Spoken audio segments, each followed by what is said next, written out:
Hello, great people. Welcome back to our channel. We are so excited to have you again. The parents of the children that we abducted some time ago in Kaduna State are going wild this time around. And they are no more waiting for the government to do the needful, but they are stepping out in form of a protest, and you'll be shocked what they did and what they have said to the government. And we're going to look at all of that in a jiffy and some of the reaction of most Nigerians, because some people are not happy about this development, considering the fact that these are the future hope of this nation. They are totally being abandoned. I don't know what the military is doing about it. We are still very hopeful that they are going to get to the bottom of all of this. But the parents can no more exercise patience. We've seen in videos the kind of things that the children are going through and all of that. So the parents are saying, we can't wait again. And this is what they have to say. But before we continue with details of the news and other analysis, we would like you to subscribe to our channel. Just hit that red subscribe button. It doesn't require you to pay any money. Just hit it, and then you'll be following us all the time we drop the news. You'll be the first to see it. All right, according to the news, parents of the 39 kidnapped student of Federal College of Forestry Mechanization, Afaka, in Igabi, local government area of Kaduna State, have taken to the streets to protest against the captivity their sons and daughters by bandits. During the protest, the parent and student blocked the Mando Kaduna Airport Road leading to the school, demanding the immediate release of the student from the custody of the abductors. They also issued a 48-hour ultimatum to the Nigerian government and security agencies to facilitate the return of the abductees. Some colleagues of the victims also protested alongside the parent, chanting, "Release our students," while they blocked vehicle movement. The students were abducted on March 12, 2021. A day after the abduction, a video surfaced online where the students were seen sitting on the ground in an unknown location and guarded by armed men whose identity were concealed.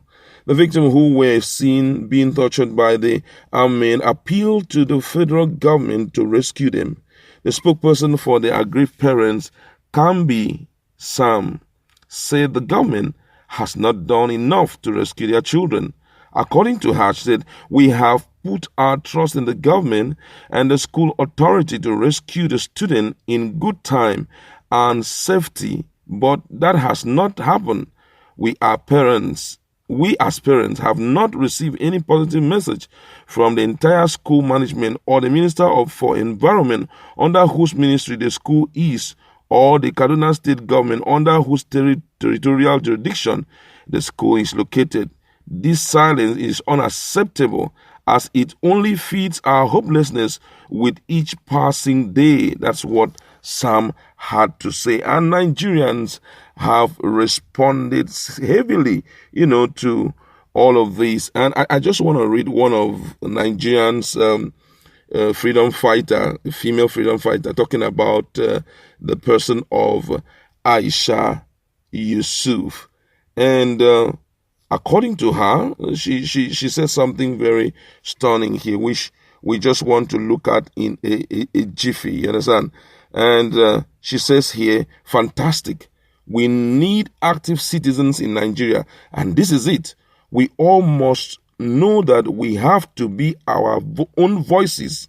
Like I said before, Nigeria does not need more activists. Nigeria needs more active citizens. We are all ready. We will all find ourselves on the streets." Another person saying, ongoing in Kaduna State, parents and families of the abducted school of forestry students near the headquarters of 1 Division headquarters Nigerian Army have blocked the expressway at Mondo, asking Nigerian government to do the needful. And you can see that a lot of things are just coming in, and there's nothing anybody can do about it, because the truth is that these people are human beings, and the Nigerian government owe them the responsibility of protecting their lives. Another person says, "For the love of motherland and in her defense, please follow us up as we set a new stage higher. We have come to stay, and we must change the narrative of yesterday." So many people are really talking here because they want to see a drastic change. This one say, please everyone, this man must not go, just like that. That one is a different one. They coming in. So many Nigerians are not happy about the trend of events and the way things are going in the country. But then, at this point, we seem not to know what the situation is. But things are working accordingly. What I mean by things are working accordingly is the fact that parents are no more ready to just sit back and be watching their children stay under the captivity of these abductors, and no one is doing anything about it. What we are seeing today is the issue seems to be too burdensome for the current government, and that's why when people are soliciting for, something like what do they call it? Restructuring, yeah, that's the word. When people are craving for restructuring, actually they are not really doing it for selfish interest. It's a way of uploading the heavy responsibility on the federal government down to the region, so that it can make the governors to be more focused on what is happening, the operations going on in their individual states. That's why restructuring is very, very important at this point. Because the best security that you can ever have for any state must be sourced from that state. You understand? And it is only restructuring that can make that possible. We've been talking about, state policing. It's not because Nigerians want to fight with the federal government or something, or want to disobey them, or at one point or the other have so much control and run the show as if it's a country. But the essence of it is that the best people who can, work better is not even the outside people posted into work in those places. It's the locals. The locals know the nooks and crannies of their state. And if abduction happen like this, they can tell you if they are not here, they are going to be here, because they have infiltrated virtually everywhere.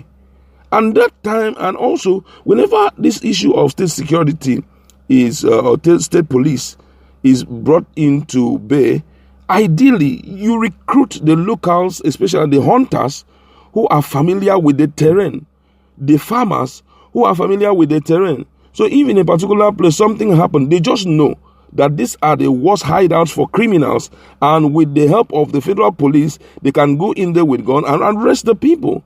But a situation whereby we don't even give in to some of these requests, this kind of thing will keep on happening day in, day out. It is a high time the government wake up and just change the narrative for once. Let this country be restructured so that people will now work assiduously to protect their own boundaries, to make sure that certain nonsense does not happen as we are seeing it today. It's not interesting to hear all of this. The parents have stepped out. We are waiting to see what the response of the federal government.